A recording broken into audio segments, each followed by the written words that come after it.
Chapter 15. The Doctor. The worst part for Ras wasn't being trapped in a small, greasy encasement with a burned arm, nor was it being alone. No, the worst part was not knowing where Callie was, and there was precious little he could do. Ras ran his hands in front of him, feeling a metal ceiling several inches from his nose. Then a sharp tug of metal caught his hand. He felt the warmth of blood in his palm, causing him to recoil and knock his begoggled forehead against the elevator with a thud.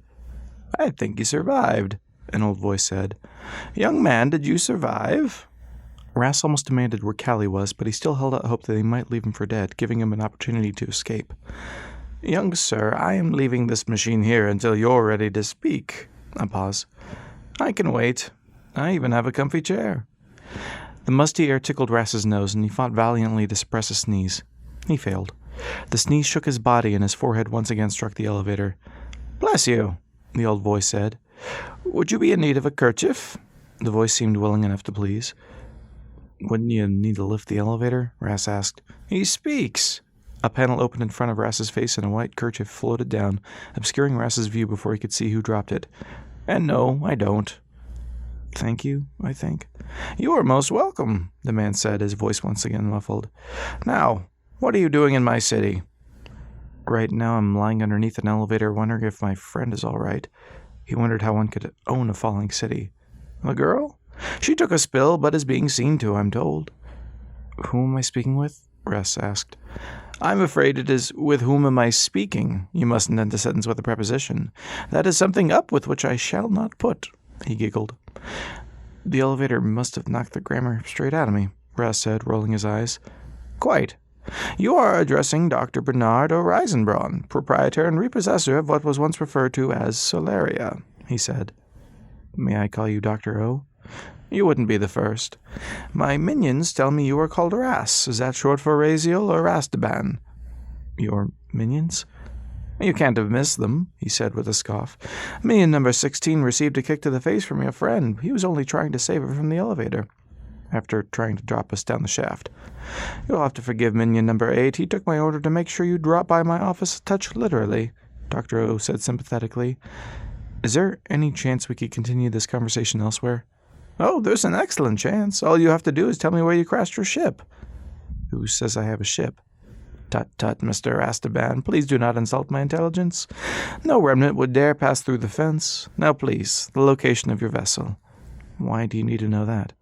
"Well, to be perfectly forthright, repairing a flying city takes an awful lot of spare parts." The irony of Ras's purpose in the falling city was not lost on him, but to be fair, he didn't know anyone had been planning on using these parts. "Funny, that's what I came down here for." "Most do." "My ship's engines are broken. I doubt they would be of use to you." The elevator floor panel lifted again, revealing a balding, white-haired, bespectacled man leaning over from a wheelchair. "Not broken. I just disabled them." He grinned. The elevator lifted, and two young, white-haired men clad with green glowing goggles stood at the entrance with rifles pointed at Ras. Given that he was constantly moving from one dark place to another, Ras started to get used to the functional blindness. The guards shoved him roughly into a pitch-black room, causing him to trip and tumble over something that gave a guttural grunt as the door slammed shut. He scurried away, knocking into one of the walls before falling back to the floor. A decidedly masculine groan emanated from the unknown source. Not Callie. "Hey, sorry about that," Ras said to his new roommate, picking himself up. "Did you come to rescue me?" the voice asked. The tone contained no traces of hope, yet no sarcasm. It merely queried for information. "I wish I could say I did," Ras said. "But there's no reason we can't make each other's escape a secondary objective." Ras ran his hand along the smooth bulkhead. "Let me guess, your airship crashed too?" "About a month ago, I think. I won't tell him where it is. Pretty sure it's what's keeping me alive," he said. "Name's Carter." "Ras." He felt awkward not shaking the man's hand. "Nice little trap they set. Did anyone else come before me?" "A couple, but that was probably a few weeks ago," Carter said. "I haven't seen them since they said where their ship was." Ras pounded a fist against the wall twice, hoping for a response. None. "So, Carter, who are these people?" Ras asked, sliding over to find the next wall. "Daemonites," Carter said. "That's funny." "Why?" "Sounds like demons is all." "Not far from the truth. They knock you out of the sky and drag you to the depths." "How do they knock ships out of the sky?" Ras asked. "Everyone I've talked to had the same symptoms. Engines suddenly going out and set out to look for parts. I'm curious how many pilots don't make it past the pylons." Ras pounded twice on the wall opposite the door. No response. "What are you doing?" Carter asked. "Looking for a friend. They might have her in another room." "Ah, good luck with that. What kind of ship did you fly?" "Do I fly?" Ras said. "It's based off an old rye trap model." "Wind merchant, huh? Rye traps can't carry much besides collection tanks. Are you collective?" Ras scoffed. "Please, I'm about as far from that as you can get," he said, then immediately regretted it. He had no idea whether Carter was a guild member. "You?" "No." "Sky pirate?" "Now that I think about it, that's probably what the collective—" Ras's knee connected hard with something sharp and metal. He let out a cry of pain. "Sounds like you found the cot." "You could have warned a guy." "Apologies." A pause. "Well, aren't you going to ask about me?" Ras finished rubbing his knee and navigated to the final wall. "Oh, yeah, sure. Sorry, just preoccupied. Tell me about yourself, Carter." He wished he sounded more interested for Carter's sake, but couldn't muster it. "What kind of ship do you fly?" He knocked twice on the wall and waited. "Well, I flew a tropo-capable—" Carter began, but 2 response pounds on the wall quickly cut him off. "Callie!" Ras shouted. A high-pitched, muted voice came through the bulkhead. "That won't attract attention," Carter deadpanned. "Oh," Ras said, "I am such an idiot." He felt for the neck visions perched atop his head. They winked on, crackled a bit in protest from their abuse, then showed him the dull lines of energy coursing through Solaria's emergency systems. The lines running behind the bulkhead wall showed him his boundaries, and the faint glow of green goggles moving toward the room he thought contained Callie. The guards entered the room and appeared to struggle with something. Muffled shouts echoed down the hallway. 2 more guards walked down the corridor toward his room. "Carter?" "Yeah." "Tropo-capable," Ras said. "Hold that thought. I think we've got a chance to break out. 2 guards are coming. Hide in the corner, and then when I say, rip the goggles off their face to the one close to you. Without them, they're blind." "Got it." Ras stepped back to the opposite side of the small room by the metal cot, ready to leap. The door slid open with a whoosh. One of the guards said, "Erasmus Veer, we cordially invite you—" "Now!" Ras shouted.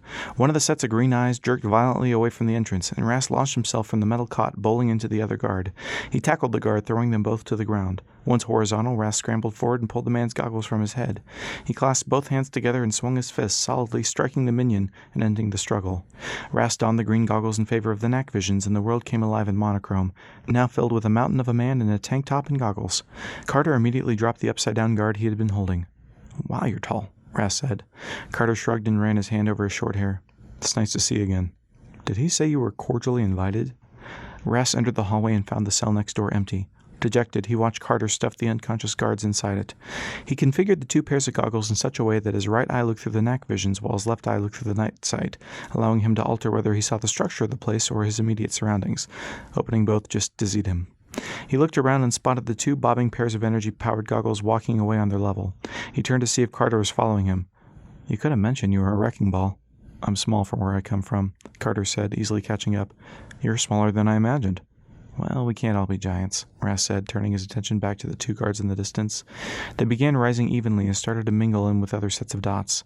Ras and Carter turned down an empty corridor, heading unopposed toward the elevator at its end. "So, where are you from?" Ras asked. "Aloria." "I can't say I've heard of it." "That doesn't surprise me," Carter said. They approached the elevator door, and Ras's right eye told him the vacant elevator car was approaching. The door slid open, and they entered. Unsure of which floor the guards exited, Ras looked over all the buttons. Let's try sublevel 8? "Try?" Carter asked. "I thought you were letting us out of here." "I'm pretty sure I mentioned I had a friend," Carter grunted. "A lady friend." "Well, that makes more sense," Carter said. "Just remember you're not the only one with someone to reunite with." "Noted." "Wife and kid." "Doubly noted," Ras said as the elevator lifted. "Son or daughter?" "Daughter. Less than a year old." The elevator ascended in silence. Ras didn't want to contribute to another child's growing up fatherless. "Then let's get you back to your ship." The elevator began to slow, and Ras's right eye told him there were 4 sets of eyes waiting to board. "Oh, wrecking ball time. Can you handle 4? Ras asked quietly. "Gonna have to, huh?" Carter asked with what sounded like a hint of relish. The door slid open, and all 4 Damonites suddenly found themselves either on the ground or thrown against the wall by the lumbering wrecker. Ras moved quickly to relieve them of their goggles, then returned back to the elevator with Carter. As the doors closed, Ras heard one of them calling for help over the radio. They left sublevel 13 and rode upward. Ras saw pairs of eyes mobilizing around the city. A voice crackled in over a set of speakers in the elevator. Now, Rastaban, I hold a banquet in your honor, and you attack my minions. Hardly fitting, my boy," Dr. O said. "Who is that?" Carter asked. "The old coot that runs this place," Ras said. "Old? I can forgive coot, but old? This is a 2-way intercom, may I inform you," Dr. O said. "I would not advise engaging in further acts of violence. I don't care if you did me a great favor. You'll not be enjoying the banquet if you do." What favor? Ras thought. I'll come peaceably if I can guarantee safe passage for my friend, Ras said.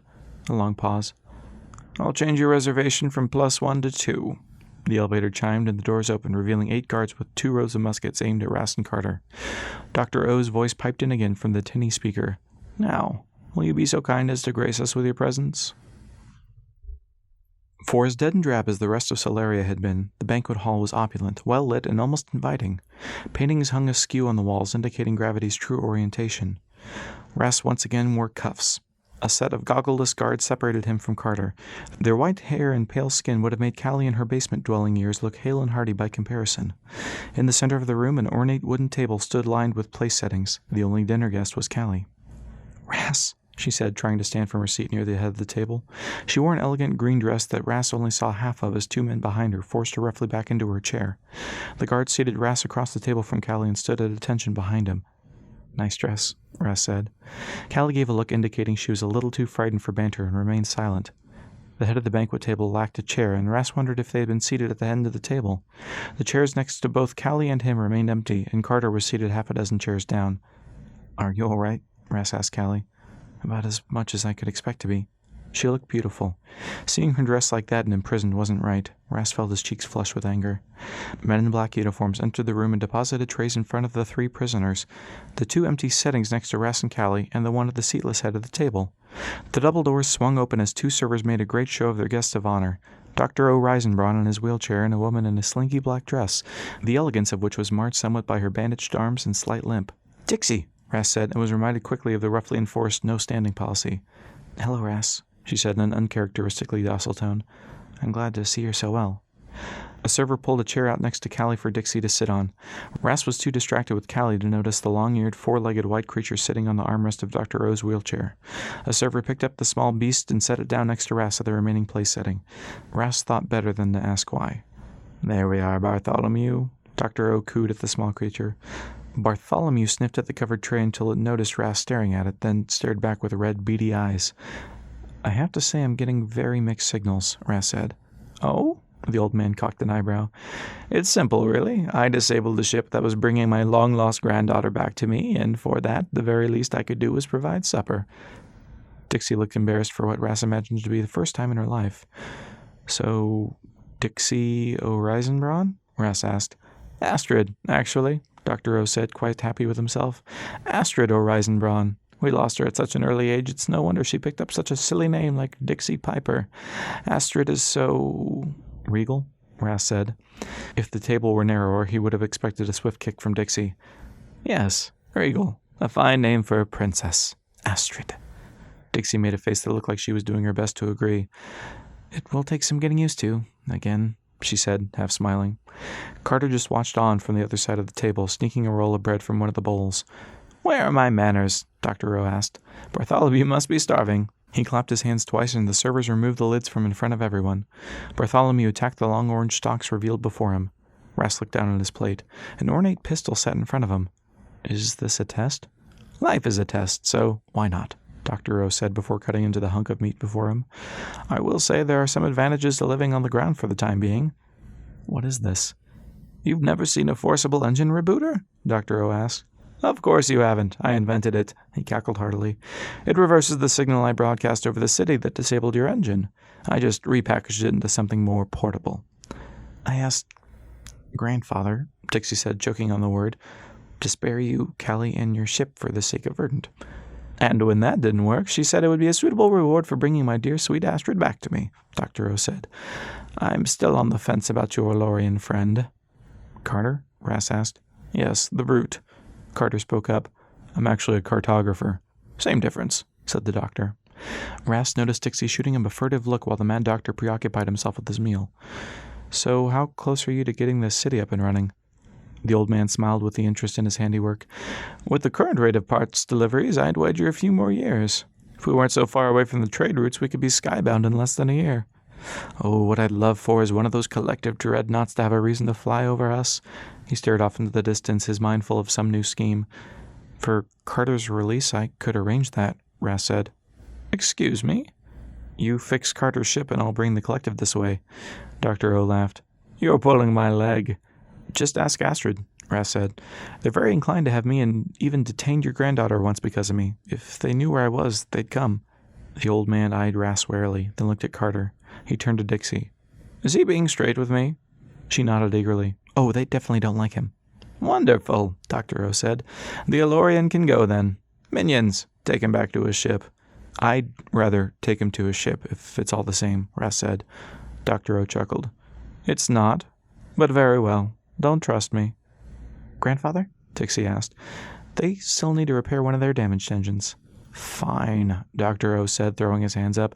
Prisoners are so demanding nowadays. His voice began to rise, wobbling its way to an unstable crescendo. When I was your age, a prisoner got gruel once a day, and he was grateful. He blinked twice, then spoke again. He had regained some of his composure. Minion number 4. A white-haired man with a scar over his left eye stepped up. Sir. Escort Mr. Rastaban and his friends come nightfall to the boneyard, so they may salvage from the remains. Number 4 nodded, and supper continued. Ras almost brought up the fact that what was on his plate wasn't edible, but he didn't want to push any of the old man's randomly placed buttons. Sir, Callie said in a small voice. Dr. O stopped his fork halfway to his mouth.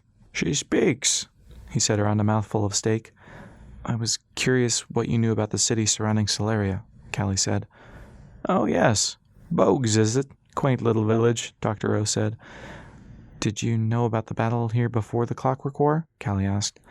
Dr. O wiped his mouth with his napkin, leaving a grimace. Such things do not make for polite dinner conversations, young miss. Callie's eyes flared with life. You're the first person I've ever met that has acknowledged something happened here. Well, being the epicenter of the Great Overload doesn't leave many left to tell the tale, Dr. O said. But Bartholomew is sensitive to violence, and I do not wish to damage his innocence. He's a rabbit, Callie said, frustration mounting. Excuse me? Dr. O asked, his eyes narrowing behind his glasses. What did you call him? Callie, Ras said, trying to calm the situation.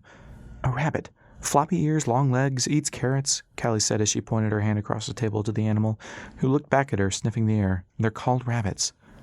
Dr. O turned his attention to the animal. Bartholomew, is it true? Is that what land dwellers call you? Rabbit, he said, wrapping his mouth around the word for the first time. That's quite fun to say. Rabbit. Rabbit, rabbit, rabbit. He clapped his hands twice. 4. Take Bartholomew and place him with the other Bartholomews. Rabbits, he said, nodding a thanks to Callie. Learn something new every day, don't we? Minion number 4 stepped in, extracted Bartholomew, and left the room post-haste.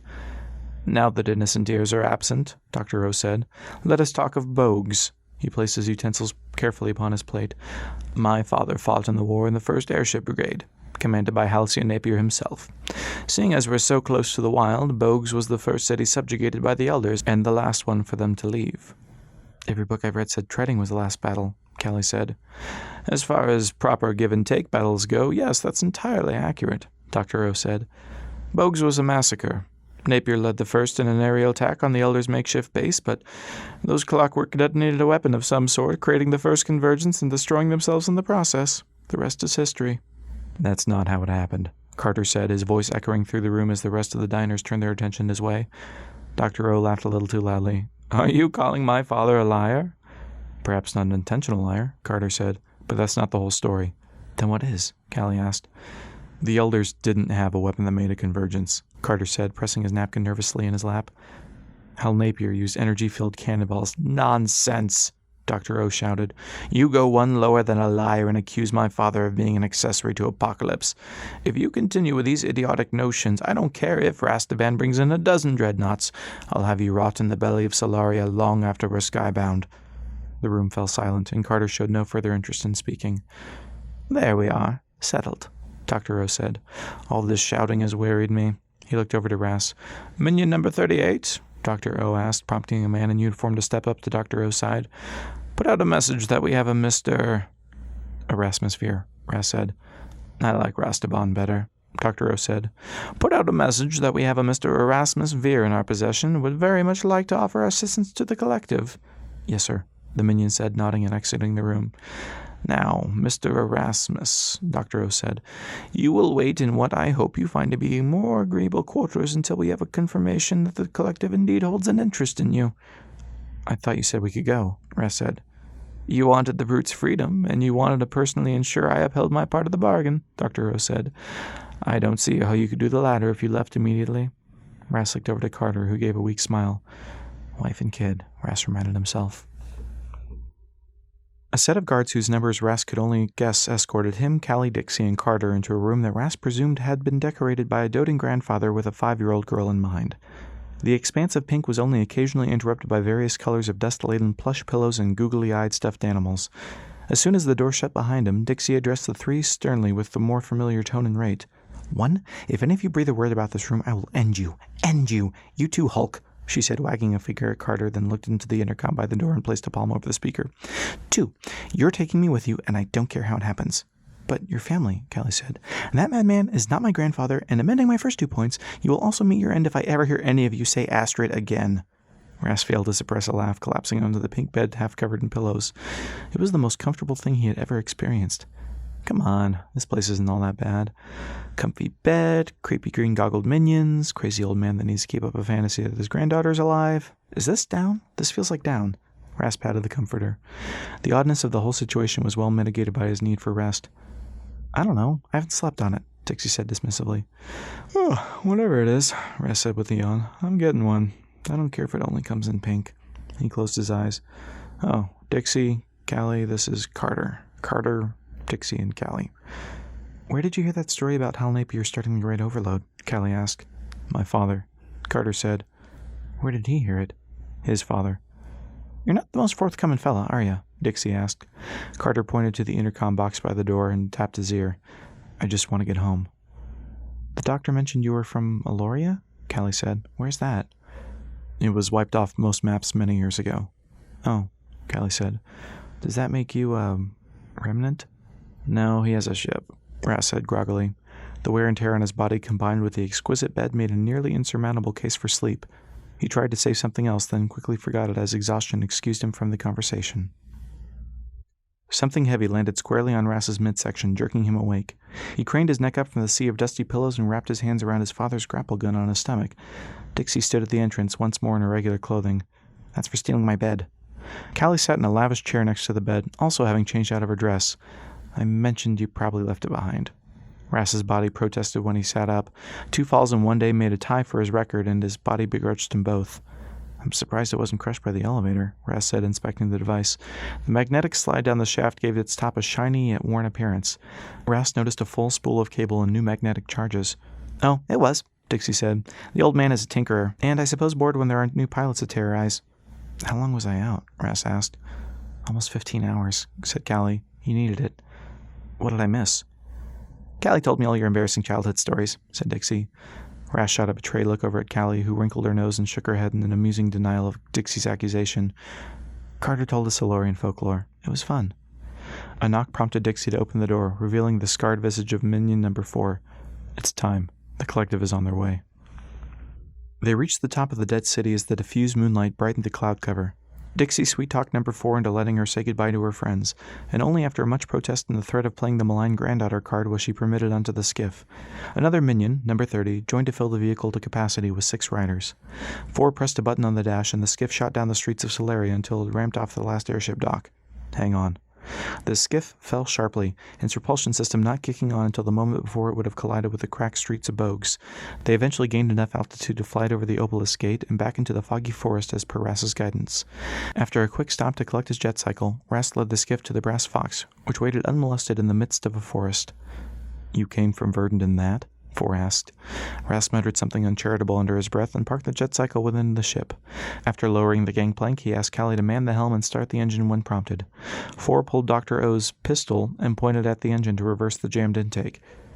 Can this thing also do jamming? Ras asked. You want to gum up your intake again? 4 asked, laughing. Yeah, it works both ways.